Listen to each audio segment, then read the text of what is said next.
Senhor, meu Deus, Pai Celestial, querido, queremos, Pai amado, Senhor, neste momento, Deus, te agradecer, Pai amado, por tua bondade, por tua misericórdia, Pai amado, muito obrigado, Senhor. Obrigada, Pai amado, por ter nos presenteado, Senhor, aleluia. Pai querido, com fruto da vida, Pai querido, nós te agradecemos, Deus, por estar aqui na tua casa, para estar aprendendo, Deus, da tua palavra, Pai amado, fica conosco, Senhor. Dá-nos sabedoria, Pai querido, sabedoria, Senhor, professor, Pai, nessa noite. Deus. Pai amado e santo, fica conosco, Pai querido, em nome do Senhor Jesus. Amém. Amém. Então vamos lá, capítulo 2. Nesse capítulo a gente vai... A primeira aula foi tipo uma demonstração de cada período da igreja. E agora a gente vai pegar esses períodos detalhando eles, tá? Então agora a gente vai estudar nesse capítulo 2 a Idade Antiga, do ano 5 a.C. a 590 depois de Cristo, tá bom? Então, segundo período, as perseguições imperiais.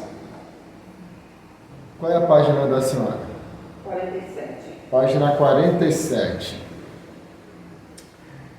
Os romanos consideravam os cristãos como antissociais.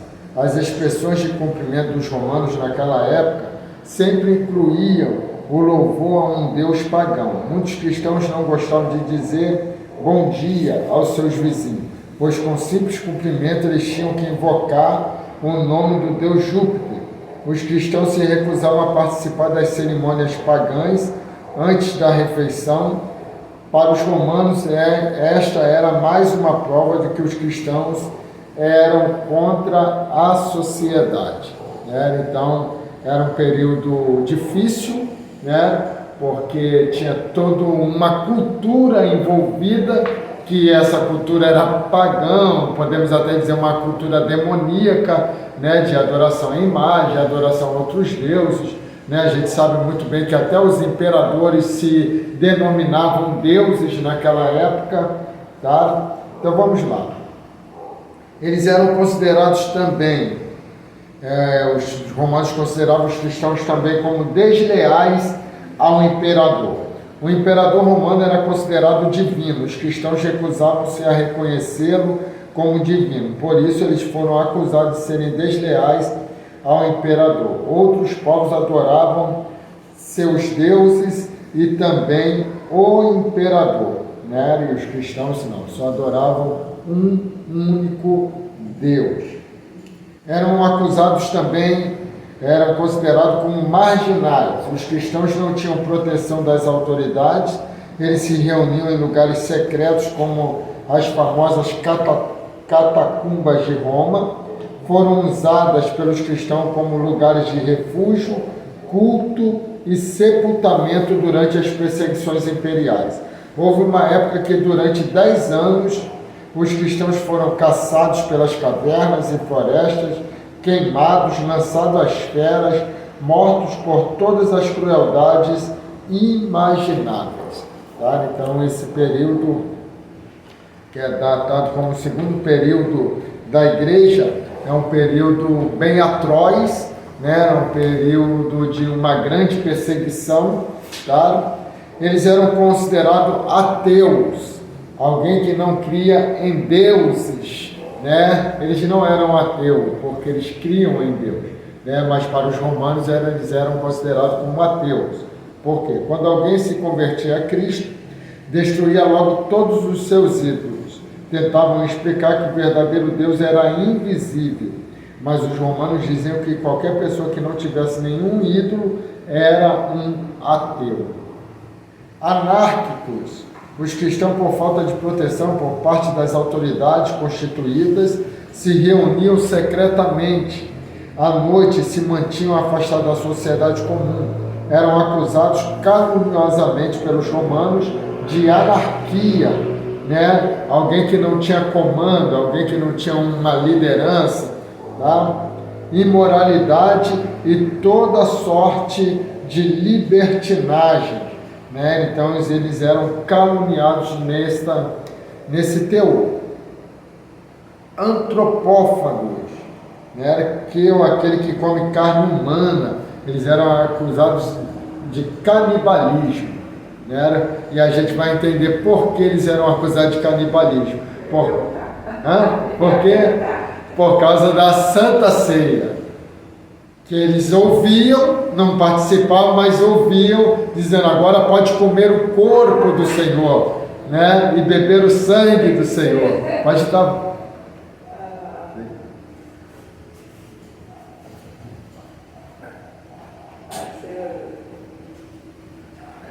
Vai, Fernando. Não, na Batista. Ah, esqueci. Vai, senhor Barão. Eram acusados também de incendiários, né? E aí, incendiários, a gente lembra que foi o período do imperador Nero, né? Aquele doido, ele lançou fogo em toda Roma, né? E para simplesmente botar a culpa nos cristãos. Então não tinha onde condenar os cristãos, então ele mesmo mandou tacar fogo em Roma e a condenar, dizer que foram os cristãos que tacaram fogo na cidade.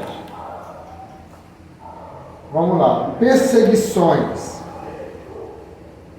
O fato de maior destaque na história da igreja no segundo e terceiro século foi sem dúvida a perseguição ao cristianismo pelos imperadores romanos. Aí, fazer uma marcação aí agora, senhor.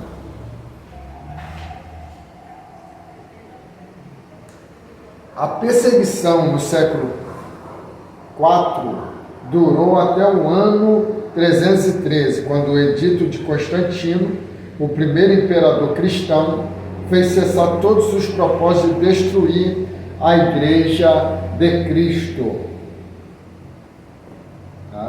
Mas foi praticamente 3 séculos a igreja sendo perseguida.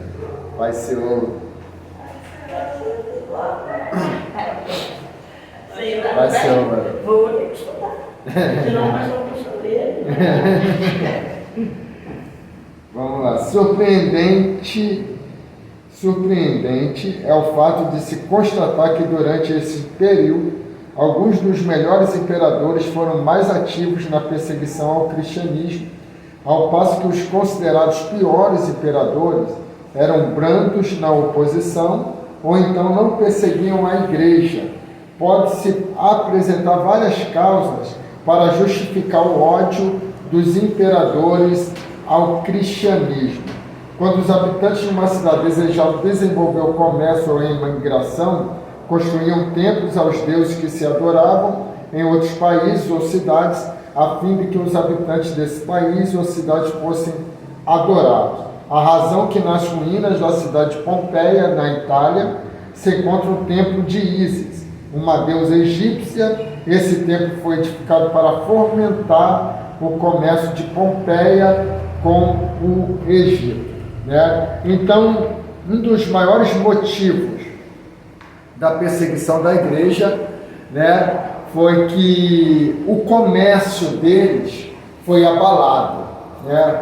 Foi abalado por quê? Porque as pessoas se convertiam. E qual era o maior ganho comercial naquela época?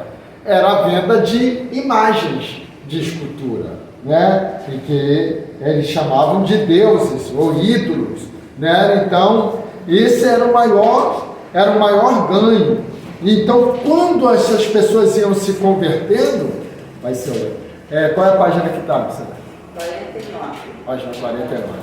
Então, quando eles iam se convertendo, o lucro ia caindo, porque eles deixavam de vender mais ídolos, porque quem se convertia, em vez de comprar, ele destruía o que já tinha, né? Então, aí a perseguição vai vindo contra a igreja. Paulo foi perseguido por causa disso, Paulo apanhou por causa disso.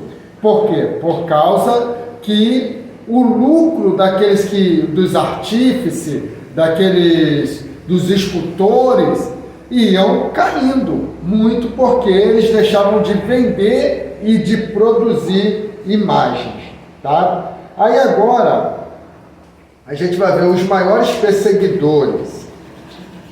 Qual é a página agora? Onde está escrito Nero?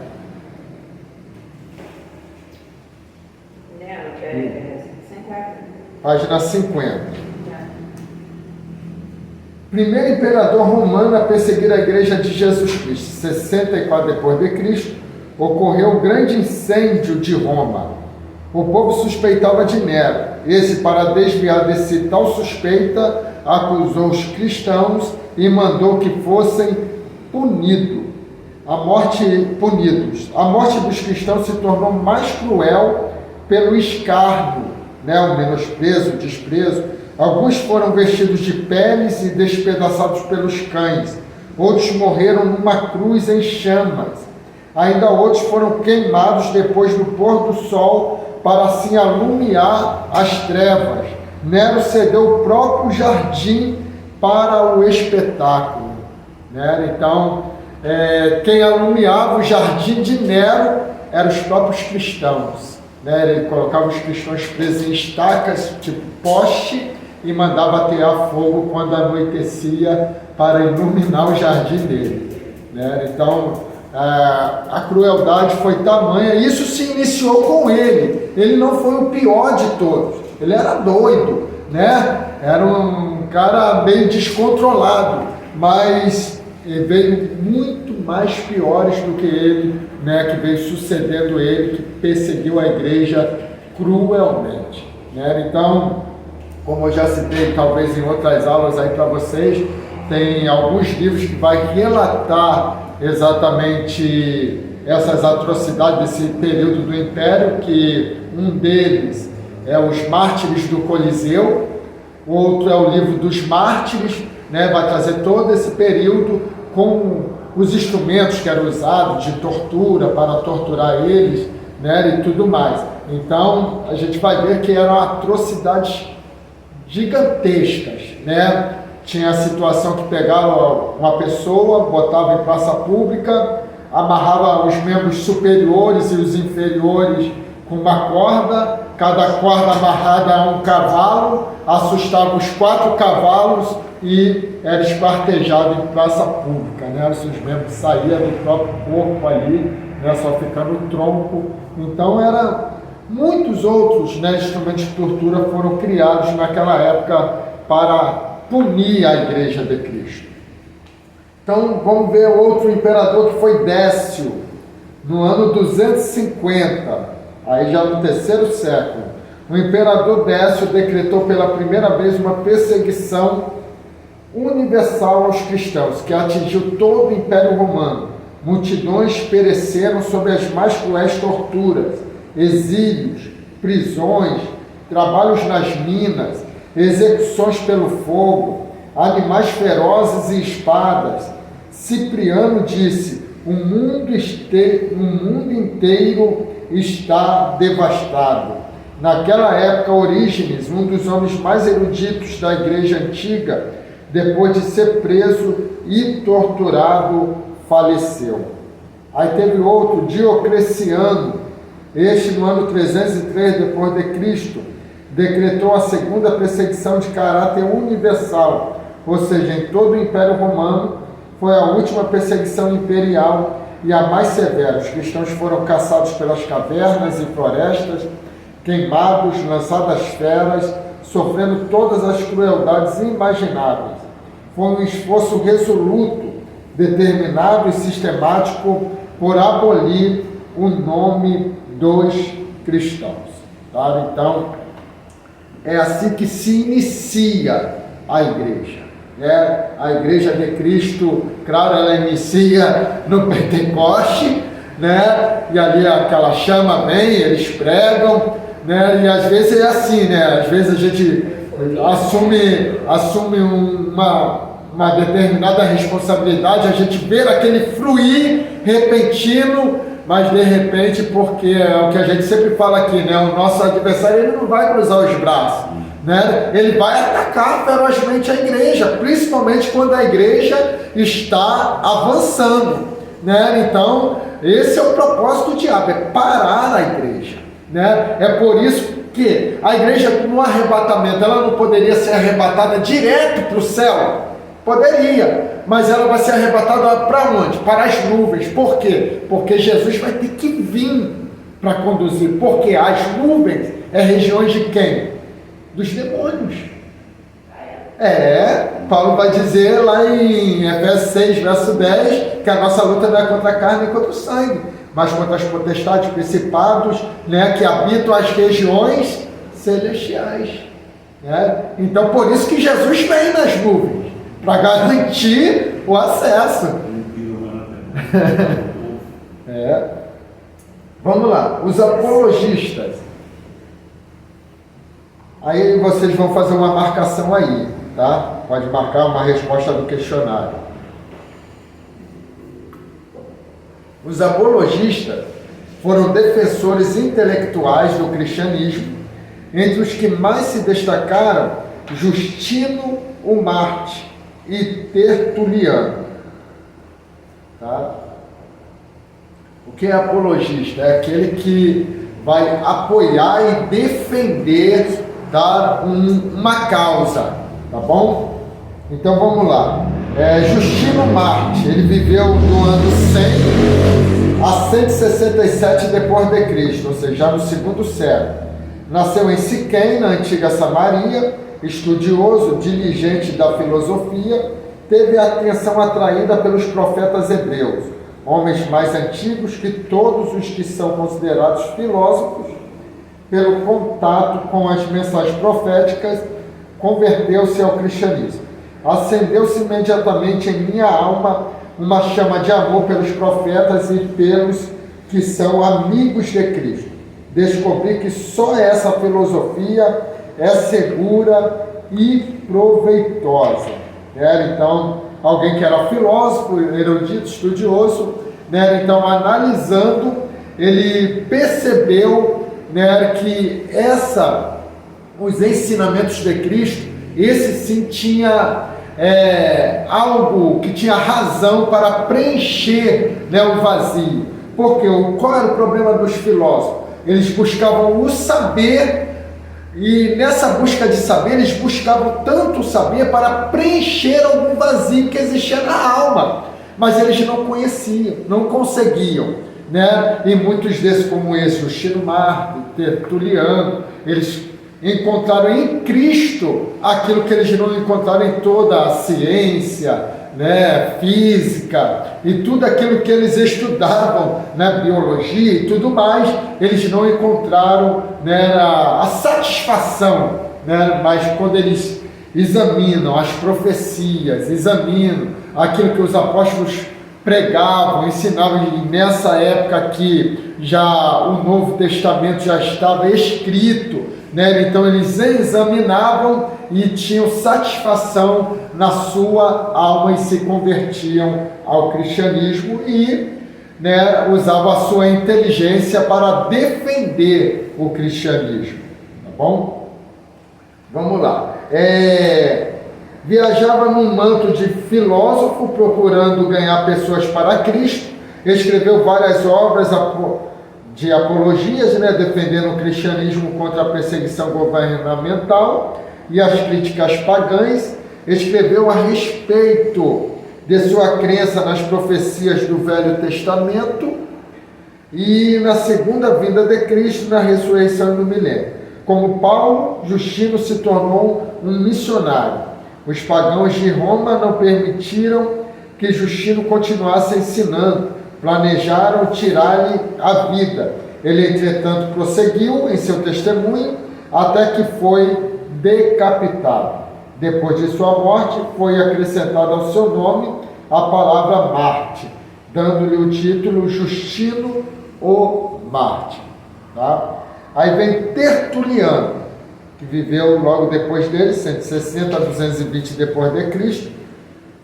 Foi uma das personalidades mais originais e notáveis da igreja primitiva, pai do cristianismo latino, nasceu em Cartago, na África, possuía grande erudição em advocacia, filosofia e história, encetou uma carreira literária de defesa e explicação do cristianismo. O intenso fervor espiritual que demonstrava tornava sempre admirável o que escrevia. Muitos termos filosóficos que hoje empregamos para definir certas doutrinas bíblicas foram criados por Tertuliano. Como exemplo, a palavra trindade, né? Nós, eu creio que em alguma ocasião, não sei se foi escola dominical, né? Falamos sobre falamos sobre a trindade. Então esse termo foi criado por ele. A palavra trindade, a gente sabe, não está na Bíblia. A trindade está na Bíblia, mas o termo, a palavra não está, né? Ele cria esse termo por reconhecer Deus Pai, Deus Filho e Deus Espírito Santo. Aí, nesse período da igreja, o que temos também? Movimentos, seitas e suas doutrinas, né? Então, seitas não é coisa do nosso tempo, irmão. Desde a época de Cristo existiam as seitas. Inclusive, os cristãos eram considerados pelos judeus como uma seita, né? Muitas das vezes chamado daqueles da seita do Nazareno, né? Então, vamos lá. Vocês vão fazer uma marcação aí em 2 etapas. Só marque o nome agora Ebionitas. O que eu vou ler agora não precisa marcar. Pobres cristãos judaicos, Jesus o Messias, porém não divino. Aí vocês vão marcar de novo. Rejeitavam o apostolado de Paulo e veneravam a Tiago e Pedro. 52. Página 52. Movimento, seitas e suas doutrinas. Lá embaixo. Então, Ebionitas. Isso, aí marca Ebionitas. Acho que eu vou ler, essa parte aí não marca. Pobres cristãos judaicos, Jesus o Messias, porém não divino, não marca. Aí só marca o de baixo. Rejeitavam o apostolado de Paulo e veneravam a Tiago e Pedro. Tá bom? Então essa seita era isso. Eram de cristãos pobres, tá? Para eles, Jesus era o Messias, mas não era Deus para eles, né? Eles rejeitavam Paulo como apóstolo, porque foi alguém que não andou com Cristo em vida, né? Mas veneravam, ou seja, idolatravam Tiago e Pedro, tá? Aí tinha o gnosticismo, surge no 1º século e veio depois de se tornar muito poderoso. Consiste de uma estranha mistura de ideias cristãs, judaicas e pagãs, né? Aí tem tipo uma salada, uma mistura, né, que eles fizeram e acaba uma coisa desfazendo a outra, tá? Então eram seitas que existiam. Jesus teve que lidar com os gnósticos. Na época de Cristo eles já existiam, tá?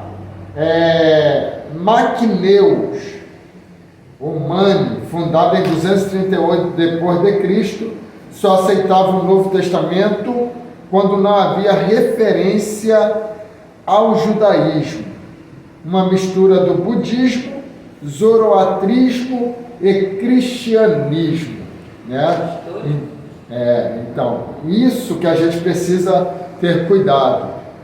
A mistura, isso já não é coisa do nosso dia, é uma coisa que já existia lá antigamente. Então, se a gente hoje não ter cuidado, né, a gente acaba, muitas igrejas, vamos supor, as pentecostais não, né, mas as neopentecostais que hoje existem, universal, mundial, né, se você olhar, elas acabam fazendo uma mistura e você não sabe se muitas vezes se você está num culto ou numa reunião espírita, né? Então você precisa entender isso. Isso não é coisa de agora, isso é coisa que já existia desde aquele tempo, tá? Neoplatonismo via o ser absoluto como a fonte transcendental de tudo e achavam que tudo foi criado por um processo de emanação, ou seja, nascimento. Essa emanação resultou na criação final do homem como alma e corpo presente, né? Então é uma outra seita que está baseada só numa tese, né? Então que a gente vai ver que são coisas que seitas assim, essas não davam muito trabalho, porque está muito na cara, né, que aquilo que eles estão apregoando, estão ensinando, é uma coisa ilógica, né? Ilógica baseado nas Escrituras, tá bom? Aí tem os monarquianos, final do segundo século. A dinamista cria que Jesus recebera poder, né, do Pai e se tornara Cristo no batismo pela virtude do Espírito Santo. Na realidade, Jesus era um mero homem até no batismo, né? Então, uma doutrina criada, né, que Jesus era homem, simplesmente homem, não era Deus, e só se torna Deus através do batismo. Não, irmãos. Jesus, né, ele sempre teve divindade na forma humana, porque o que acontece? Jesus, ele assume a forma humana, ele não se torna 100% homem, ele assume a forma humana, porque 100% homem, uma pessoa 100% homem, seria impossível não pecar. Então ele tinha a forma humana, tinha a mesma vontade, os mesmos desejos, mas ele tinha a divindade. Ele só tinha uma limitação. Qual era a limitação por causa da forma humana? Um atributo ele não podia ter. De todos os atributos que pertencem a absolutos, né, que é a onipotência, a onipresença, a onisciência, ele não podia ter. Qual era? Porque ele era humano. Onipresença. Ele não podia estar em todos os lugares ao mesmo tempo, né? Então, um atributo ele teve que abrir mão, mas ele ainda era onisciente, né? Ainda também que a gente entende que a onisciência dele também era limitada por causa da forma humana, né? Porque ele vai dizer, nem os anjos, nem o Filho, né? Somente o Pai sabe o dia e a hora que o Filho do Homem há de vir. Porque ele está falando isso aqui na terra. Isso não é agora. Agora ele é completamente Deus, onisciente. Então ele sabe o dia da sua vida agora. Mas aqui na terra não, né? Então ele vai dizer, nem os anjos, nem o Filho, porque existia a limitação desses atributos por causa da forma humana, tá? Então aí as pessoas pegam e exageram um pouquinho, né? Então, como essa seita aqui que vai dizer que Jesus era totalmente humano sem ter divindade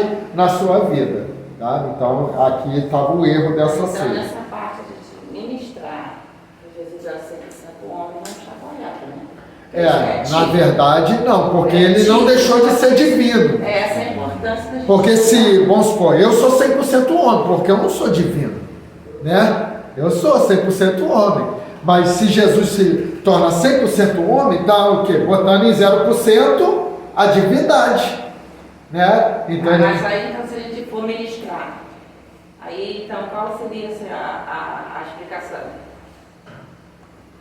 Ele era homem, ele assumiu a forma humana, né? Um Deus que assume a forma humana, não deixando de ser Deus em hipótese, em momento nenhum, né? Jesus continuou sendo Deus, né? Ele, o Deus que habitou entre os homens, tá? Então é isso, é um Deus que assumiu. Filipenses vai dizer lá que ele não tem por usurpação ser igual a Deus e assumiu a forma humana, né? Então é exatamente isso, tá bom?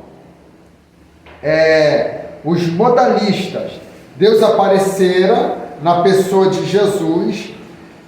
Cristo não era divino e assumiu sofrer a morte no Calvário. Destacavam a unidade de Deus e não creem nas três pessoas da Trindade, né? Então, esses monarquianos. Montanista, ou seja, vem de Montana, era outra doutrina que eles apregoavam. Movimento reformador, rejeitavam um segundo casamento, a vida era guiada pelo Espírito Santo em formas de governo e direção, a autoridade eclesiástica constituía-se um obstáculo à ação do Espírito Santo, suas interpretações da Bíblia são fanáticas e equivocadas, ou seja, se eles tivessem um líder, que nem tem um pastor, então para eles isso era um problema, porque um pastor para eles iria anular a vontade do Espírito Santo na vida deles. Entendeu? Novarianos, movimento reformador, insistiam no arrependimento sincero e no rebatismo daqueles que num momento de fraqueza negaram a fé durante a perseguição, né? Então, esses aí, vamos supor, se você fraquejasse, chegou o carnaval, você caiu na fraqueza, foi para a balada e tal, pastor, vamos te batizar de novo. Então eles batizavam de novo, né? Por causa de uma queda, de uma fraqueza, a pessoa era rebatizada. Por isso que o sacrifício era anual, né, pastor? Verdade. Todo ano tinha que oferecer o Sacrifício. para renovar. Quem é que eles falam? Renovar a aliança. Isso aí. Donatista, movimento reformador. Não aceitava a ministração ou ofício sacerdotal de pessoas que durante a perseguição haviam negado a fé e que agora arrependidos retornavam ao cristianismo. O ofício do ministério bênçãos espirituais estava ligado à moral pessoal, né? Então a gente vai ver aqui, né, coisas radicais, né? Coisas radicais. Vamos supor, uma pessoa que nessa seita aqui, se ela pecasse, ela falhasse, ela não era mais aceita de forma nenhuma, né? E isso chama a nossa atenção. Por quê? Esse dia eu acho que, não sei se foi o presidente Luciano ou outra pessoa que eu estava falando, a igreja, ela tem um problema. A igreja nossa, dos nossos dias, né? Que a gente somos enfáticos. Quem mais prega boa é a igreja, mas quem menos vive é a igreja, né? Quem menos vive é a igreja. Vamos supor, a senhora é missionária, pastor, vou usar eu, né? Essa situação ruim eu vou usar eu, né? Eu caio, né? Eu peco.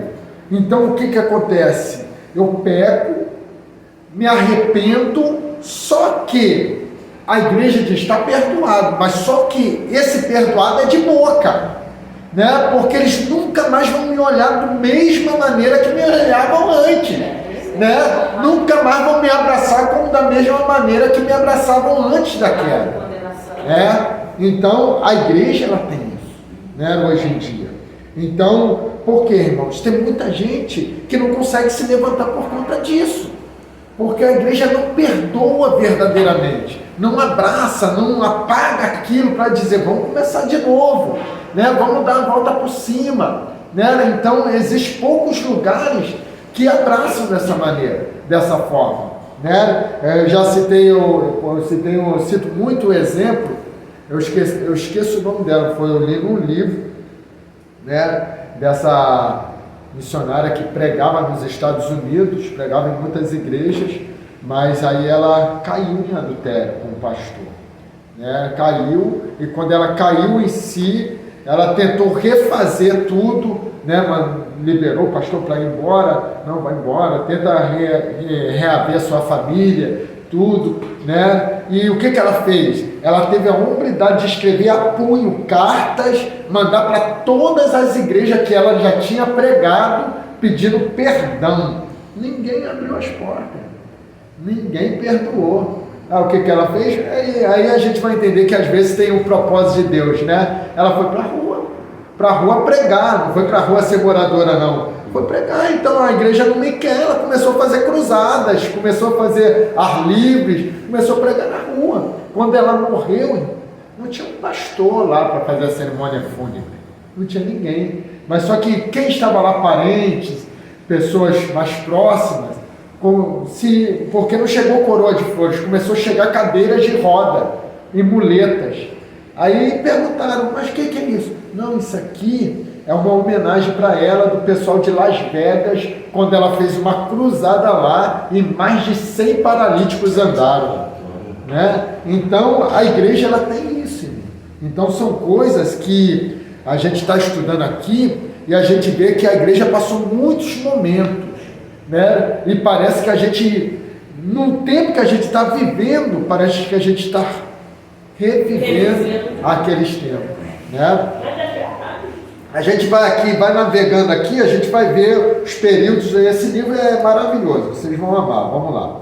Macionismo, fundador Macião, rejeitava os ensinos do Velho Testamento por causa do legalismo, aceitava as epístolas paulinas e o Evangelho de Lucas. Os cristãos tinham que rejeitar o Velho Testamento e o seu Deus. O único conhecimento verdadeiro de Deus provém de Cristo, né? Então essa seita aqui, ela rejeitava o Antigo Testamento, né? Existem muitos cristãos hoje em dia, né? Você já se deparou, talvez já se deparou com alguém que diga, não, o Velho Testamento não serve pra gente não, pra gente é só o Novo Testamento, né? Então se Jesus não rejeitou o Velho Testamento, quem somos nós para rejeitá-lo? Vamos lá, corrupções pagãs. Aí tinha o feiticismo, todos os tipos de paganismo, magnificava a grande importância dos artigos, atividades e formalidades, e os cristãos do segundo e terceiro século passaram a reverenciar até os ossos dos santos, com procissões religiosas e sinal da cruz e etc. Né? Então começou a vir sobre a igreja a corrupção pagã. Por quê? Porque vai acabar a perseguição no quarto século com Constantino, mas só que ela acaba diante de um acordo da igreja passar a ser uma igreja-estado, né? Por isso que hoje a igreja católica é chamada o quê? Igreja Católica Romana, né? Por causa desse trato que foi feito com Constantino. Então, como Roma era idólatra, o que ele fez sagazmente? Ele diz, não, rapaz, claro que vocês adoram a Deus, mas Pedro foi um grande homem, João foi um grande homem. Isso não é idolatria, faça a imagem dele. Vocês precisam venerar ele, vocês precisam venerar João, né? Vocês precisam venerar Maria, foi a mãe de Jesus, né? E aí foi entrando a idolatria, usando, eles acharam, aí começou a encontrar um crânio lá que disseram que era de João Batista, né? E aí foi, a corrupção só foi afundando, porque daqui a pouco entrou a questão financeira nisso tudo, né? É sempre a questão financeira. É, isso aí, né?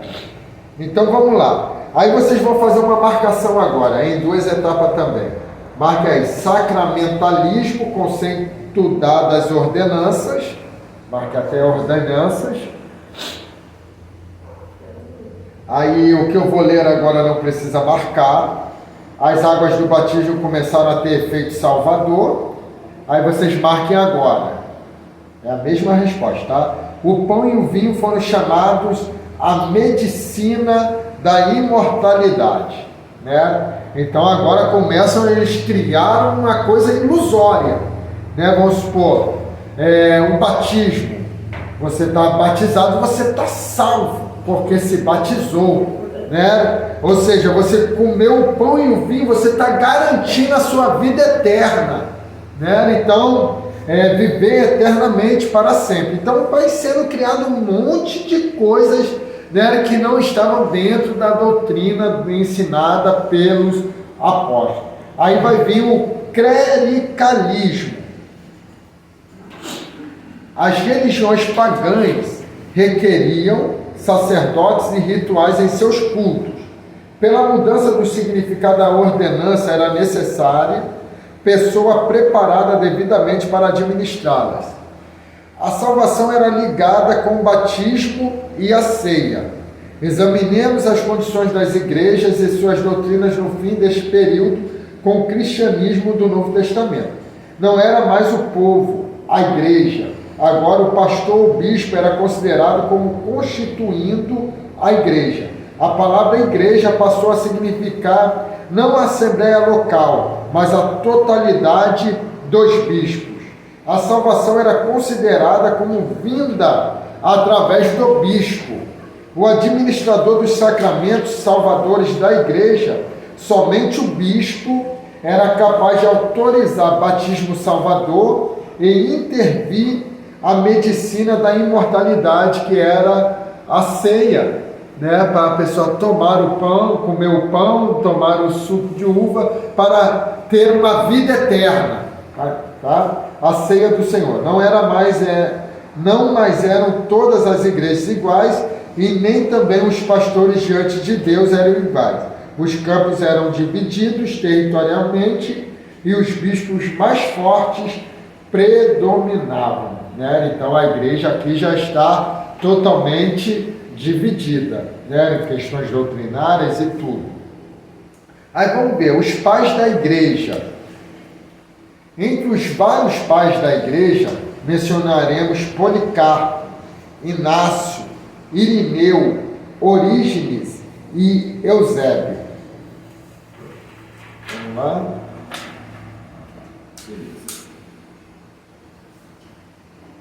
Policarpo viveu de 69 a 156 depois de Cristo, tá? Era bispo de Esmirna e discípulo de João, tá? O apóstolo. Na perseguição ordenada pelo imperador, foi preso e levado à presença do governador. Ofereceram-lhe a liberdade se ele negasse o nome de Cristo, mas ele respondeu: 86 anos faz que sirva a Cristo, e ele nunca me fez mal. Como podia eu agora amaldiçoá-lo, sendo ele meu Senhor e Salvador? É tremendo, né? A decisão. Sua resposta entrou para a história.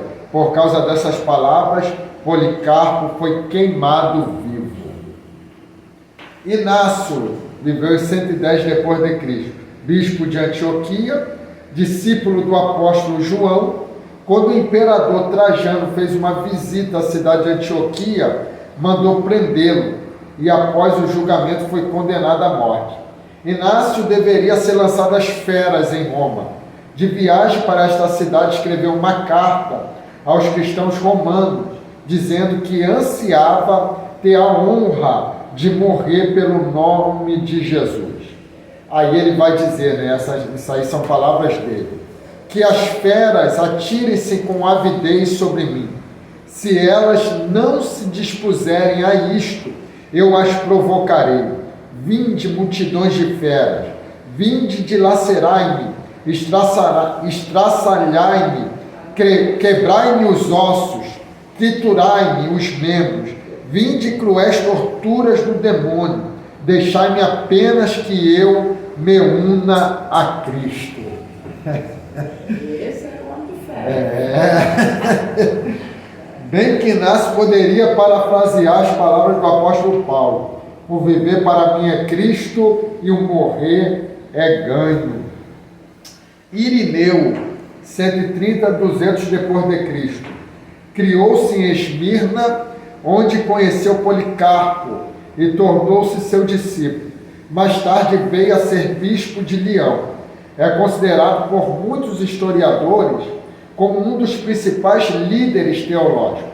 Por volta do ano 165 depois de Cristo, escreveu sua principal obra, Contar as Heresias, com a intenção de refutar o gnosticismo. Assim, Irineu resumiu numa frase a obra de Cristo: nós seguimos ao único mestre verdadeiro e firme, o Verbo de Deus, nosso Senhor Jesus Cristo, o qual, mediante o seu amor transcendente, se tornou o que somos, a fim de que nós pudéssemos transformar naquilo que é Cristo, fazendo com que esta esperança voltasse a brilhar com intensidade nos corações dos fiéis. Considerava o Novo Testamento como escritura sagrada tão completa quanto o Velho Testamento. Morreu também em Marte. Orígenes, um dos homens mais eruditos da igreja antiga. Na cultura e poder intelectual, não houve quem o superasse no seu tempo. Ele e Tertuliano foram os dois maiores homens da igreja dos séculos 2 e 3.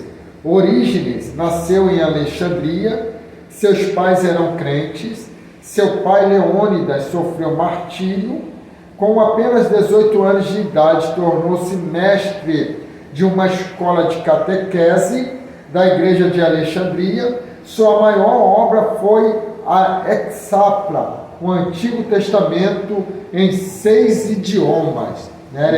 Ele traduziu o Antigo Testamento para 6 idiomas. É bem verdade que não concordamos com todos os seus ensinos teológicos, mas isto não põe em descrédito sua capacidade e amor às Escrituras. Pelo Evangelho foi preso e torturado. Aí vocês vão marcar agora. Eusébio, bispo de Cesareia na Palestina, é considerado como o pai da história eclesiástica.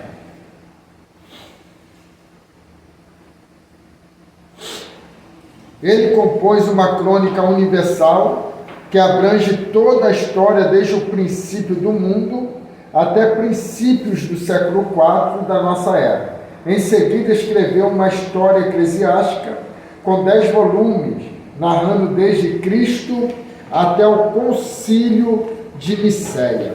Tá? Então, esses são os pais da igreja, que vieram depois dos apóstolos, homens que enfrentaram a perseguição, tá bom?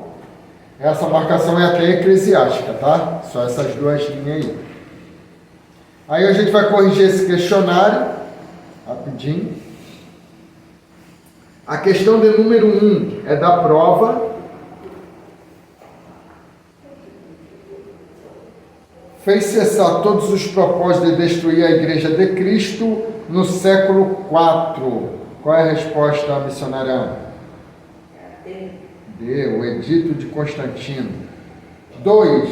Justino o Mártir e Tertuliano foram defensores intelectuais do cristianismo. São denominados de... presbítero Luciano. É fácil. Só ler aí que você vai lembrar da palavra. Como é que é a pergunta? A 2. Justino Mártir e Tertuliano foram defensores intelectuais do cristianismo. São denominados de... apologistas. Isso aí. Letra A, né? Isso, preparado. Uma das doutrinas dos ebionitas. Qual é, missionária? D. Rejeitava o apostolado de Paulo e venerava a Tiago e Pedro. Agora, 4 é da prova. Inácio foi bispo em Cesareia, na Palestina, e é considerado pai da história eclesiástica. Tá certo ou errado, presbítero Luciano? Certo. Certo? Cuidado com a pegadinha. Cuidado com a pegadinha. Inácio foi bispo em Cesareia. Não foi Inácio, foi Eusébio. Aí. Pegadinha isso aí. E essa é da prova. Aí não marca nada não. Não, aí tu tem que botar um E. Botar a letra E dentro do quadrinho. Aí se você quiser, para você na hora de estudar, que essa é da prova, você sublinha a palavra Inácio aqui, aí bota aqui embaixo aqui Eusébio, para você saber qual é a resposta. Inácio e botei o Zébio. Isso, aí bota Eusébio aí, que aí você já sabe qual é a resposta certa, porque às vezes na prova, em vez de cair errado, pode cair certo. Né? Aí vamos lá, 5. Feticismo, conceito dado às ordenanças. O pão e o vinho foram chamados a medicina da imortalidade. Certo ou errado, missionária Ana? Errado. Por quê? Foi o sacramentalismo. Isso aí. Outra pegadinha, viu?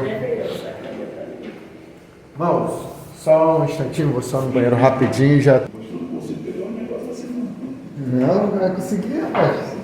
Tá vendo que, tipo assim, eu quase nem estou explicando, porque o livro, ele é bem explicado. Né? Só em você ler o livro, você já compreende. Ainda mais essa parte aqui de história da igreja, né? Ele é bem explicado. A Bíblia tem que ser assim. Hã? A Bíblia? Então vamos lá. Agora a gente vai para os polemistas. Qual é a página aí? 58. Página 58. Polemista. Diferente dos apologistas do segundo século, que procuraram fazer uma explanação em uma justificação racional do cristianismo para as autoridades, aí vocês vão marcar agora. Os polemistas empenharam-se por responder ao desafio dos falsos ensinos heréticos.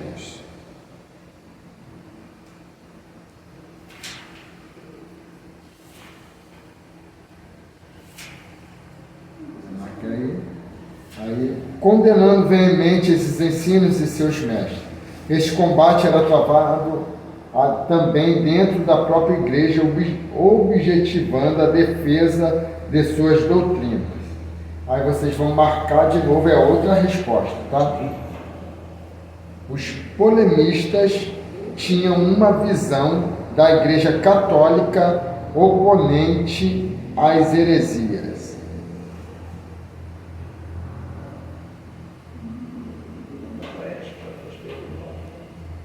Aí a gente vai ver aqui agora materiais que tinham no período da primeira igreja, né?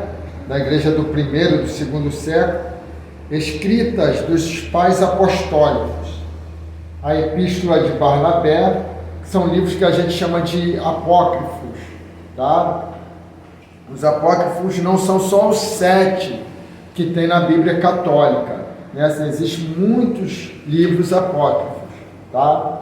Como essa Epístola de Barnabé, a Epístola de Clemente de Roma a Corinto, 7 cartas de Inácio, a Epístola de Policarpo aos Filipenses, o ensino dos 12, o pastor de Hermos, o peregrino da igreja primitiva, fragmentos de papiro, o Diatessaron de Ticiano, a harmonia dos 4 evangelhos, né? Então, isso eram escritos, livros que eles acompanhavam, liam naquela época. Hoje a gente tem diversos.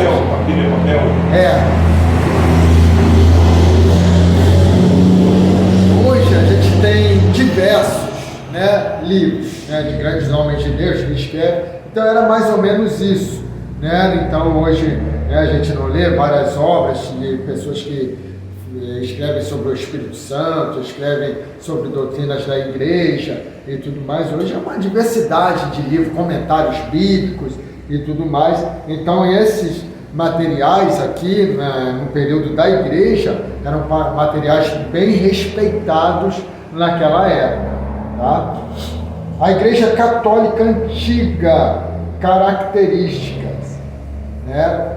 Por que a igreja católica? A igreja católica, ela bate no peito. Qualquer um católico que for conversar com você vai dizer: a nossa igreja é a igreja verdadeira, né? Porque a palavra católico quer dizer universal, ou seja, foi a igreja realmente que Cristo fundou, uma igreja única, né? Ele não fundou a igreja católica romana, né? Mas ele fundou uma igreja, né? E ainda existe, só que hoje essa igreja de Cristo é uma igreja espiritual, né? Não é uma igreja denominacional, ela habita dentro de uma igreja denominacional, né? Aqui na Unidos por Cristo tem a igreja de Cristo, nós queríamos que fosse todos, mas a gente sabe que nem sempre são todos, mas dentro da igreja denominacional habita a igreja de Cristo. Às vezes pode ser 5, às vezes pode ser 10, às vezes pode ser todo mundo, quem dera que fosse todo mundo, né? Então, a igreja de Cristo hoje, ela é espiritual. Por isso que a igreja hoje, ela é organização, que é a igreja denominacional, e ela é um organismo. A igreja de Cristo é um organismo, porque ela é espiritual. Amém? Então, vamos lá.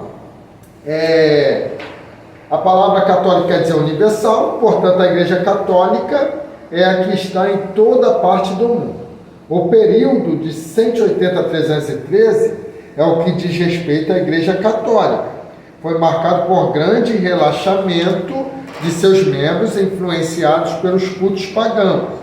Entre os muitos males encontram a ceia mágica, sacrifício meritório, a hierarquia e outras distorções. Ensinava-se que o batismo lavava as pessoas de todos os pecados. Os pecados menores eram perdoados pela oração, boas obras, jejum e esmolas. Os mortais pecados mais graves, como fornicação, homicídios, apostasia e outros, não tinham perdão. Portanto, quem praticasse esse tipo de pecado era banido da igreja, né? Diante desses problemas, a solução encontrada foi dar ao bispo autoridade para perdoar pecados, invertendo o papel do perdão. Ao contrário do pecador arrependido ao encontro de Deus, ia ao encontro do homem, né? A partir do ano 250 começaram a se reunir os sinodos provinciais, ou seja, a Assembleia Regular de paróquios e outros padres convocados pelo bispo local. Os bispos das capitais ou maiores cidades eram mais importantes, passaram a ser chamados de bispos metropolitanos e posteriormente arcebispos. Os que mais se destacaram foram os de Jerusalém, Antioquia, Alexandrina e Roma. O bispo de Roma considerava-se sucessor de Pedro e Paulo, mas no terceiro século não gozava de nenhuma autoridade jurídica sobre a igreja. Mais tarde foram chamados de patriarcas. O batismo no tempo de Tertuliano era em nome do Pai, do Filho e do Espírito Santo. E eram comuns os batismos de crianças com padrinhos, e era por imersão 3 vezes. A Eucaristia, do grego dar graças, era no domingo. Do segundo século em diante, novos vislumbres acerca das formas de culto apareceram nas igrejas. Então, esse período aí, o período aí já da perseguição, a igreja estava tendo essa corrupção aí pagã. Justino Marte reconhecia a semelhança da Eucaristia com o mitraísmo, culto dos mistérios. Ele considerava o vinho, o pão, o sangue e o corpo de Cristo. Irmãos, isso aqui que a gente precisa ter uma compreensão. A gente até fala, né? Podeis comer o corpo do Senhor, podeis beber o sangue do Senhor, mas a gente sabe que é simbólico, né? A Santa Ceia é um ato simbólico. Quando a gente ora, né? É claro que depois de orado, aquele suco não é mais o suco comum, é algo ali que é consagrado, santo, porque aquilo que está ali é algo que está simbolizando agora o sangue de Cristo, o corpo de Cristo, né? Então se tornou algo santo, é como qualquer coisa de dentro da igreja, né? Qualquer utensílio da igreja, um banco, ele foi consagrado, né? Então ele se torna algo santo, né? Que só serve para cultuar, para adorar a Deus. Vamos supor, tem a caixa de som, é consagrada ao Senhor. Aí vamos supor, meu filho que não é crente, pai, me presta lá o som da igreja, vou fazer um aniversário aqui. Não vai de jeito nenhum, né? Porque é consagrado para cultuar a Deus, né? Por isso, porque aqueles que invadiram Jerusalém sofreram? Porque pegaram aquilo que era consagrado no templo. A mão na parede, ó, tekel, assim, né? Mas só posso tirar uma dúvida? Pode. Fomos numa festa, né? A menina, tipo assim, de 15 anos. A mãe da menina é evangélica, a menina estava afastada. Só que na festa, cantou lá as músicas mudando lá. Aí ela ficou bem assim, né? Só que, tipo assim, eu pensei por os dois lados. A mãe era, mas a filha não era. A mãe errou de deixar tocar aquelas músicas por ela ser evangélica. Ó, a questão aí é que a filha não era, né? A questão aí é que a filha não era. Então, isso aí depende, vai de família para família, né? Vai de família para família. Então, vamos supor, se a mãe custeou, eu particularmente, se é eu que vou custear a festa, vou falar, a festa vai ser assim, não vai ser dessa maneira. Você quer a festa, então vai ser assim, porque o meu dinheiro é consagrado. né? O meu dinheiro é consagrado. Então, se vai usar o meu dinheiro, eu não vou usar o meu dinheiro para fazer com que o diabo seja adorado, né? Então, são questões familiares de explicar, né? Porque o que acontece hoje em dia, que as famílias hoje na igreja, elas estão muito largadas, né? Então não tem muito ensinamento sobre isso. Então as pessoas acham que é normal. Vamos supor, chegar lá na minha casa, meu filho chegar lá, pai, cheguei, aí traz lá um engradado de latão, eu vou botar aqui no congelador. Não vai, irmão, na minha casa não vai. É igual a pessoa, você vai para o Liverpool e beber. Não, na minha casa não é consagrado. Tem uma prima minha, ela já é da idade do meu pai, não é prima, mas é da idade do meu pai. Quando ela fuma muito, quando vai lá para casa, ela fala, ó, infelizmente vai fumar ali do portão para fora. É isso aí, Portão eu pra não fora. né? Então, existiam essas questões que a gente precisa fazer a separação, né? Então, a igreja, ela se corrompeu muito nisso, né? Então, são coisas que a gente precisa analisar. Nessa questão da Santa Ceia, é símbolo. A gente precisa entender que isto é um símbolo, mas que precisa ser respeitado, né? É um símbolo e precisa ser respeitado mesmo, tá? Como qualquer outro filho da igreja. Vamos lá. Fim da perseguição. A missa católica. A missa e a Santa Ceia eram a mesma coisa, né? Eu acho que eu participei de uma, duas missas, foi muito na minha vida, né? Então, normalmente na missa dá lá aquele negócio, a hóstia, né? A hóstia. Então, a missa renova o sacrifício do Calvário. O pão e o vinho usados na missa são transformados no corpo real de Cristo no momento da celebração. Quem não diferenciar o pão que é servido na missa com o que é vendido na padaria, come e bebe para a sua própria condenação. Isso, claro, é fato, né? Isso aí não tem muito erro nisso não. Aí vamos lá. Fim da perseguição. Em 311 apareceu um edito de tolerância, publicado por Galeno, imperador no Oriente, onde se reconhecia a insânia da perseguição aos cristãos.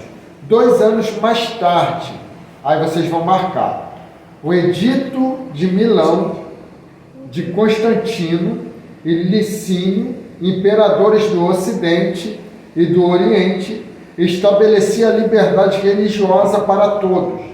Tal edito foi destinado a pôr fim à perseguição ao cristianismo. Tá? Então, 311, essa perseguição cessa. Mas foi 300 anos consecutivos da igreja sendo perseguida, né? E não conseguiram acabar com a igreja. Vamos lá. Terceiro período, Constantino a Carlos Magno, união da igreja ao Estado, né? Aí começa a bancarrota da igreja, em 323. Para se compreender as relações entre a igreja e o Estado, após a concessão de liberdade de religião por Constantino, é necessário prestar atenção aos problemas políticos enfrentados pelo imperador nesta época. Tá? Aí vamos lá, Constantino. Pouco se sabe sobre sua vida. Zósimo, historiador do V século, diz que ele era filho ilegítimo, sendo seu pai egrégio, general, e sua mãe uma mulher livre, cristã do Oriente, da Sérvia, de nome Helena. De nascimento humilde, sua infância cheia de obstáculos e o fato de ter alcançado posição elevada no governo revela que foi homem de valor. Sua educação formal era limitada, mas era sóbrio e honesto. Constantino era mais autocrático, né? Ou seja, que exerce poder ou autoridade sozinho. Ele não era aquela pessoa cercada de conselheiros e tudo mais. Que os seus antecessores, seu reinado foi sem conselheiros. Interessava-se pelo culto tributado pelos persas, a Mitra, Deus Sol, combinação de filosofia neoplatônica e Zoroastrina, que se tornara sedutora por meio de um rito bem elaborado e importante. Quando Constantino estava lutando contra Maxêncio, vendo que a luta era difícil, resolveu adorar o Deus dos cristãos. E certamente para encorajar suas tropas, declarou ter visto no firmamento uma bandeira em forma de cruz, na qual se lia: com este sinal vencerás. Tomando-as como um presságio, ele derrotou seus inimigos na batalha da Ponte Mílvia sobre o rio Tigre. Tá? Então ele não teve, irmãos, uma visão.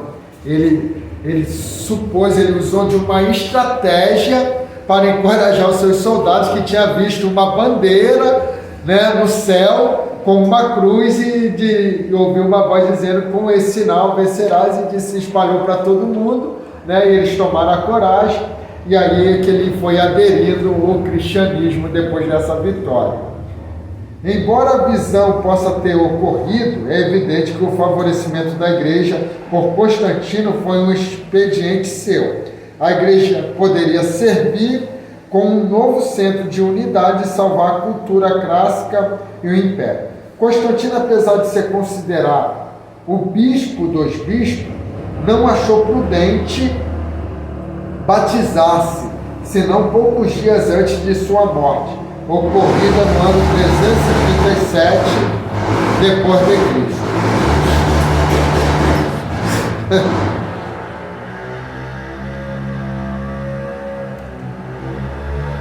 Agora, para os cristãos, ele fez o seguinte: eximiu o clero das obrigações militares e municipais, isentou as suas propriedades de impostos, derrotou e aboliu certos costumes e ordenanças pagãs ofensivas aos cristãos. Ordenou a observância do domingo, dia do sol, legalizou as doações das igrejas cristãs, contribuiu com a construção do templo, deu aos seus filhos educação cristã. Está dito que no ano 324 prometeu a cada convertido 20 moedas de ouro e uma roupa branca para a cerimônia batismal. E neste ano verificaram-se um número de 12.000 homens batizados. Né? Então, ele eximiu, né, os bispos das obrigações militares, ou seja, não precisavam servir o exército, né? Derrotou e aboliu certos costumes e ordenanças pagãs ofensivas aos cristãos, né? Ordenou as observâncias do domingo, dia do sol, legalizou as doações das igrejas cristãs, né? E esse legalizar aí, irmãos, é a questão que ele vai usufruir, porque legalizando, a igreja tinha que tributar ao império, né? Então, por isso que não é que ele era bonzinho, ele era esperto. Ele era esperto, né? Então, vamos lá. No ano 325, advertiu seus súditos a abraçarem o cristianismo. Em 330, transferiu a sede do governo imperial para Bizâncio por causa do seu desagrado pelo paganismo que ainda prevalecia em Roma. A escolha de Constantinopla como a nova Roma afetou o futuro da história, resultando num império e uma igreja dividida. Depois da morte de Constantino, seus filhos não seguiram os princípios do cristianismo em que foram ensinados. O seu filho Constâncio II conseguiu tornar-se um único imperador e ultrapassou seu pai no esforço para derrotar o paganismo. Juliano, o apóstata, sobrinho de Constantino, foi salvo de grande chacina contra a família de Constantino por um bispo cristão. Derrotou Constantino e o sucedeu no trono, declarando-se hostil ao cristianismo. estabeleceu os sacerdotes, restaurou os templos e os sacrifícios pagãos. Morreu na batalha travada com os persas. Então, resumindo, irmãos, aqui Constantino, esse aqui foi o carro-chefe para a igreja entrar num total declínio. Por quê? Através dele acaba a perseguição, E tudo que eles sabiam, ou aqueles que chegaram a viver a perseguição, tudo que eles não queriam mais é passar pela perseguição. Então o que eles começam a fazer? Aderir tudo que ele propunha para a igreja. Então tudo que foi proposto por Constantino, então ele liga a igreja ao Estado, ou seja, na ideia dele, a igreja estaria protegida porque ela faria parte do Estado. Então, quando você olha hoje a igreja católica, ela é uma autoridade. Hoje, o Papa, ele tem um poder. Se ele disser tire tal autoridade, ele tem autoridade para isso. Então, por quê? Porque existem muitas nações, principalmente que são católicas, qual é o medo que um líder ele tem? De ser excomungado, de perder a bênção da igreja católica. Então eles lideram, mas a autoridade máxima em muitas nações é o Papa. É o Papa. Então vamos lá. Teodósio.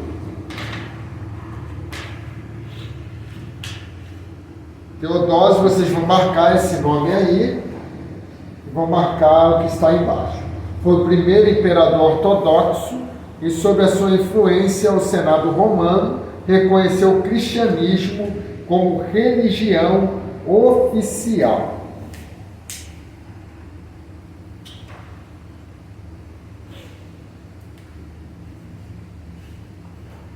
Vamos lá. Prevalecendo dessa situação favorável, muitos bispos, auxiliados pelo poder civil, incitavam o povo a assaltar os santuários pagãos. O paganismo foi vencido, mas virtualmente continuou a viver no seio da igreja cristã, pelas conversões forçadas. Então, existia, agora a igreja ela está se tornando como se fosse um império. Porque agora a igreja, o que a igreja vai ter nesse período?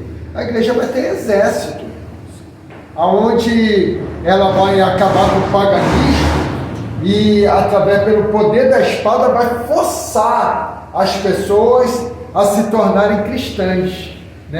Então as pessoas, para não morrerem, se tornam cristãs. A igreja agora começa a matar, é pela força. É pela força. A igreja oficializada. Depois da morte de Juliano, em 363, todos os imperadores professaram o cristianismo, sendo estabelecido como religião do império, antes de findar o quarto século. Benefícios: a derrota do paganismo, seus templos foram destruídos e transformados em igrejas cristãs, o sacrifício e o culto pagão foram abolidos, e as escolas foram fechadas. Então isso tudo era na força. Não era alguém que se convertia e dizia: não, agora eu vou destruir esse templo aqui, porque aqui eu vou fazer uma igreja. Como a gente às vezes vê, muitos centros de macumba, que as pessoas permitem que sejam destruídos, porque elas que se converteram. Não foi a igreja que foi lá, brigou e falou: a gente vai destruir isso aqui, porque isso é do diabo e pronto.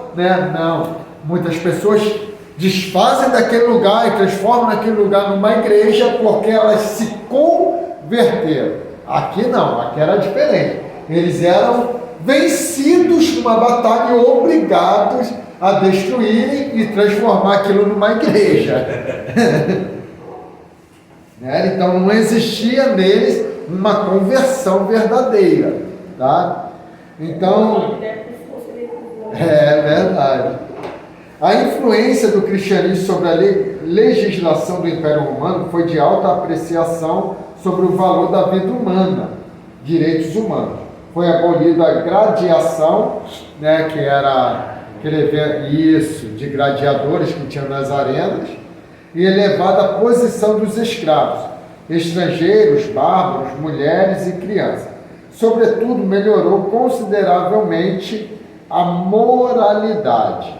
Aí os males que veio sobre a igreja. O cristianismo deixou de ser religião espiritual para se tornar secular, religião do Estado. Os pagãos que se tornaram cristãos nominalmente, né, só tinham nome, reclamaram seus deuses, seus objetos de adoração. As igrejas encheram-se de objetos de adoração por causa dos maus costumes dos pagãos. A hierarquia recebeu força e tornou-se um contrapeso no governo civil. A igreja, cheia do poder, autoridade delegada pelo império, valendo-se da autoridade civil, tornou-se mais cruel em perseguir os que não concordavam com ela do que a própria religião pagã. A reação contra o mundanismo resultou em excessivo ascetismo, né? Prática de abstenção de prazeres, né? E até de conforto material, adotada com o fim de alcançar a perfeição moral e espiritual. E aí que eles vão aderir, né, que um bispo, um padre não poderiam casar, né, ter um relacionamento sexual. Os mais espirituais viram que era impossível uma vida cristã pura dentro da igreja mundana. Diante disto, muitos se afastaram da igreja para lugares desertos, onde passaram tempo em jejum e oração, fazendo assim triunfar o espírito sobre a carne. Aí vamos lá, os concílios ecumênicos, né? Concílios era presidido pelo Papa, né? Por quais era uma convocação, como se fosse uma assembleia geral, tá? Até 590, aí a gente vem aí alguns concílios que teve, Nicéia, 325, que condenou o arianismo, uma seita que tinha na época, Constantinopla, em 381, convocado para deliberar sobre o apolinarianismo, Éfeso, 431, convocado para dar fim à controvérsia nestoriana, Calcedônia, 451, convocado para resolver a controvérsia eutiquiana, e segundo de Constantinopla, 553, convocado para acabar com a controvérsia monofisista. Né? Então, todos os concílios tinham um propósito, tá, para definir algo ou resolver uma questão, né? Como as nossas reuniões de obreiros hoje, né? A gente marca reuniões para resolver algumas questões, né, que às vezes a gente acha difícil de resolver, né, e que é preciso às vezes reunir todos os obreiros, né, para ouvi-los e resolver tal questão. Tá? Vamos lá. Aí tem as controvérsias da igreja, né, as escrituras, né, o que cabia dentro das escrituras, o que não cabia, né, que aí a gente vai ver o cânon, né, que são os livros tidos como inspirados pelo Espírito Santo, que é a nossa Bíblia, composta de 66 livros, né? Então nessas controvérsias eles colocaram mais 7 livros, né, que é Judite, Baruque, colocaram, esqueci os dois que tem do período interbíblico, né? E colocaram alguns acréscimos também, botaram acho que mais um capítulo no livro de Daniel, né? Acho que mais um capítulo no livro de Esther, e assim eles fizeram alguns acréscimos também. Tá? Aí tem aí os problemas que eles enfrentavam com algumas seitas, né? Que surgiram nessa época também, que era o arianismo, heresia fermentada, não era nem seita, né? Eram ensinos, né, heréticos que surgiram naquela época.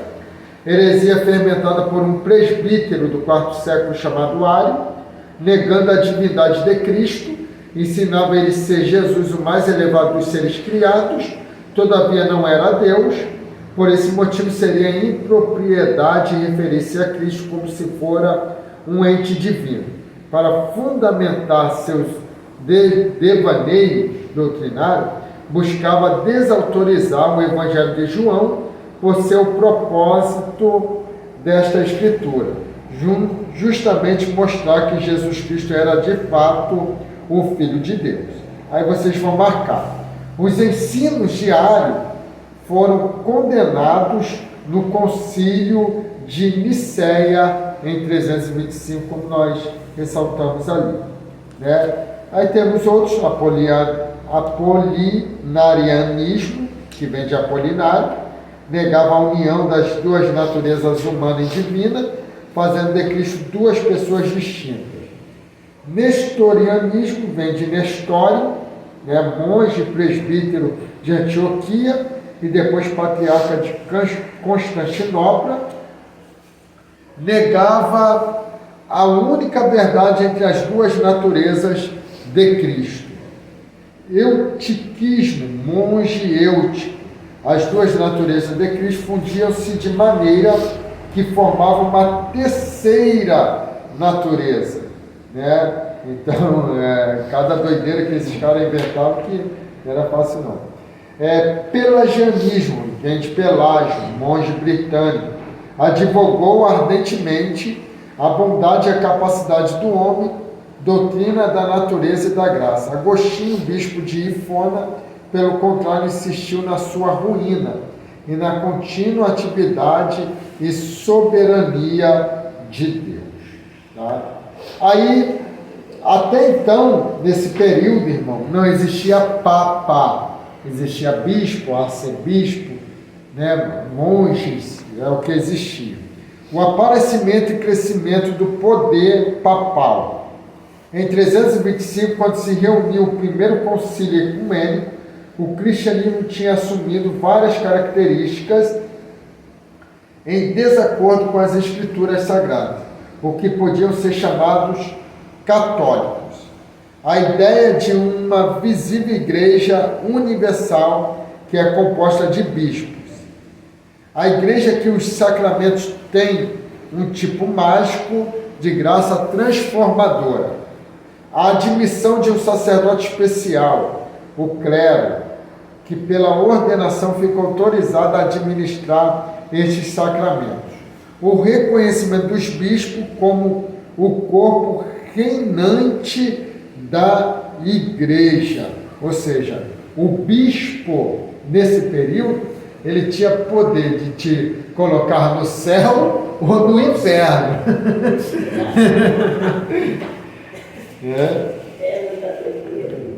Razões do crescimento. Homens de grande capacidade. Todos os bispos de Roma perceberam a dignidade da sua posição e se despertaram para alcançar o primeiro lugar entre os demais. A posição geográfica de Roma era privilegiada pela localização de sua área. Mudança da capital imperial. No ano 330, Constantino mudou a capital do império para a cidade de Bizâncio, que foi chamada de Constantinopla, né? Uma adesão ao seu nome, né? O que, em lugar de enfraquecer a posição do bispo romano, melhorou a sua situação. Com a presença do imperador, o bispo ocupava o segundo lugar, mas com a saída do mesmo, ele tornava-se bispo dos bispos e rei secular ao mesmo tempo, né? Então era alguém que reinava, né? Era como se fosse um domínio mesmo sobre a igreja, sobre as pessoas. Então vamos lá, a história da tradição. A igreja romana afirma que Pedro foi papa durante 25 anos, mas essas asserções não foram realizadas até o século V. Depois que o bispo já havia se tornado poderoso, a teoria dada pelo bispo Leão I, em 440 a 461, era baseada em 3 textos. Mateus 16, 13 a 18, aquela que vai dizer: tu és Pedro, e sobre esta pedra edificarei a minha igreja, né? As portas do inferno não prevalecerão contra ela. João 21, 15, verso 17, Pedro, tu me amas, então apacenta meus cordeirinhos, e assim vai, né?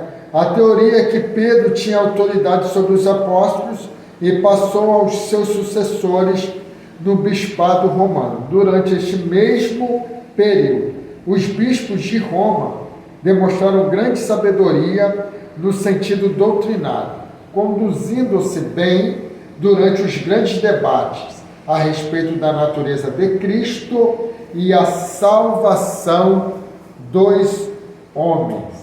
Tá? Então, essa é a questão. Eles vão pegar Pedro, né, como uma espécie de bode expiatório para eles, para dizer que Pedro tinha sido Papa, né, porque Cristo tinha constituído ele Papa, pai da igreja. Né? Na verdade, Pedro foi autoridade sobre a igreja. Ele foi pastor da igreja, conduzido, né? Quando Cristo fala, tu me amas, então apacenta os meus cordeirinhos, claro que está dando autoridade a ele de pastor da igreja, mas não de dono da igreja, né? Vamos supor, eu sou pastor, mas eu não sou dono, né? Porque amanhã, se eu deixar de ser, a igreja não acaba, Deus coloca outro, porque a igreja não para, né? Por causa de pessoas, né? Vamos supor, eu abro mão daquilo que, da minha chamada, não, a igreja não vai parar, Deus vai levantar outro. Com certeza, quando isso acontece, Deus já tem outro preparado, né? Então, isso é fato, né? No entanto, Pedro se foi, irmão. E a igreja parou? A igreja continuou, a igreja avançou. Amém? Então, vamos lá. Leão I, o Grande, estava ausente quando o Senado e o povo de Roma o elegeram. Ele era romano de origem e de sentimento. Tinha as fortes qualidades agressivas de Roma imperial e papal. Possuía orgulho e capacidade romana de governar. Não deixou perder nenhuma oportunidade vantajosa da Santa Sé de Roma. O imperador decretou que a nenhum bispo fosse permitido fazer qualquer coisa sem autorização do Pai da cidade eterna. Sendo o estado espiritual, foi representado universalmente pelo bispo de Roma e o estado secular pelo imperador. Os papas que sucederam Leão I foram Gedásio, Simaco e Armindo. Todos os papas, apesar de serem alguns corruptos, alcançaram prerrogativas papal, né, de governo, tá, irmãos? Governo de Estado mesmo. Nos anos de 527 a 565, o imperador Justiniano entrou em conflito com o papado, reivindicando o direito de um imperador controlar a religião como um departamento de governo. Então, né, como a igreja se choca com o Estado, se liga com o Estado, né, então vai criando essas crises aí.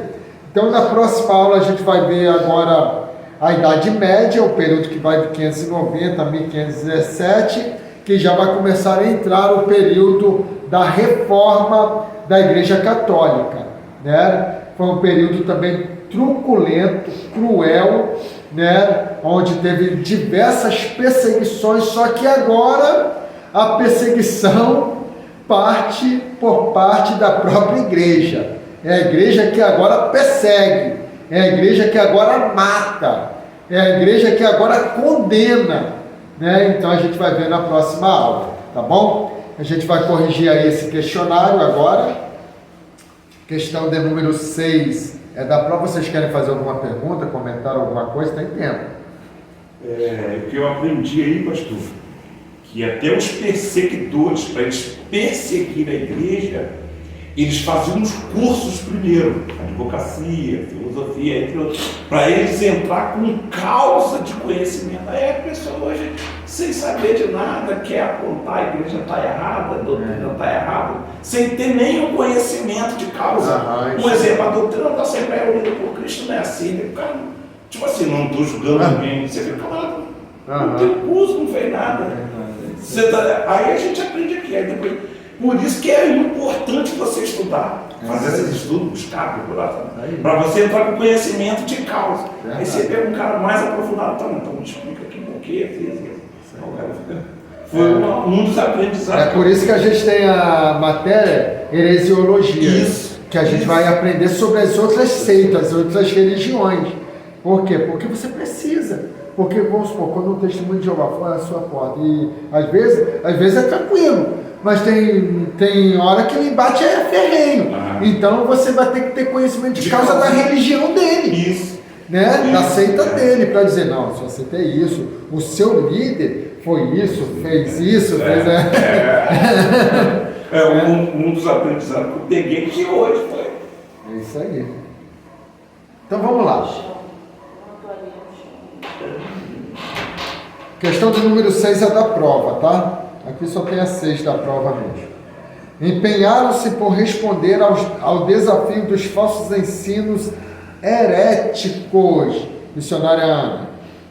B. Os polemistas. 7. Tal edito foi destinado a pôr fim à perseguição ao cristianismo. Presbítero Luciano. Como é que foi a pergunta? Tal edito foi destinado a pôr fim à perseguição ao cristianismo. Letra D. D, o edito de Milão, de Constantino e Licínio, correto. 8. Quanto ao arianismo, aponte a alternativa errada, missionária Ana. Letra A. O que diz na letra A aí? Negava a divindade de Cristo. Negava a divindade de Cristo. Concorda, presbítero Luciano? Quanto ao arianismo, eu botei de alternativa errada. É errado. Buscava desautorizar o Evangelho de João, a B. Não. Então eles buscavam tudo isso. Então a errada foi condenada no concílio de Calcedônia. Então essa é errada, é a C. A C. Isso. Aí, que esse É para marcar errado, é tipo uma pegadinha mesmo. Agora. É todo mundo. Ao contrário, ela era isso. Porque eles foram condenados no concílio de Niceia, não de Calcedônia. Oi? Letra C. Agora 9. Leão I foi o primeiro imperador ortodoxo, fez com que o cristianismo tornasse uma religião oficial. Responda aí para nós, missionária Ana. Está certo ou está errado? Errado.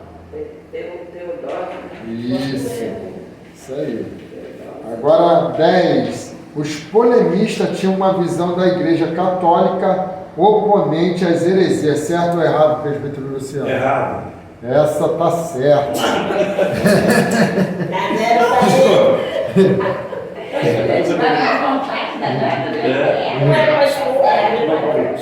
O pastor, Os polemistas empenhavam-se por responder o desafio dos falsos ensinos heréticos.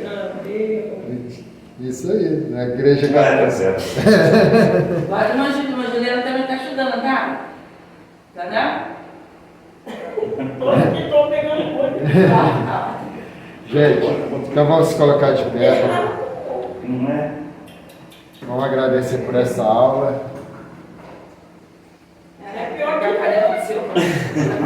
Oi? Pegar a cadeira, você não vai acabar. Vamos lá, vamos orar. Vou pedir a irmã Juliana para fazer essa oração. O presbítero Luciano vai impetrar a bênção apostólica. Oremos, Senhor, meu Deus e meu Pai, muito Meu obrigado, mestre. Senhor, por esse estudo, meu Pai. Pai Espírito amado. Santo, que nós viemos, meu Pai, colocar em prática o que o Senhor Jesus. tem nos orientado. Deus, Senhor da glória. Ô Senhor, guarda nos livros de todo mal. Senhor. Toma a irmã Ana que vai para o seu caminho de casa, Senhor. Guarda ela, livra ela de todo mal. Nós, meu Pai, a igreja que irá subir esse monte. Nos guarda, Senhor, nos livra de todo mal. Trabalha poderosamente nesta noite, naquele lugar, meu Pai. É o que eu te peço, te agradecer em nome de Jesus. Amém. Que o amor de Deus e a comunhão do nosso Senhor Jesus Cristo, que ama e aguarda a sua vida, todos digam Amém. Glória a Deus.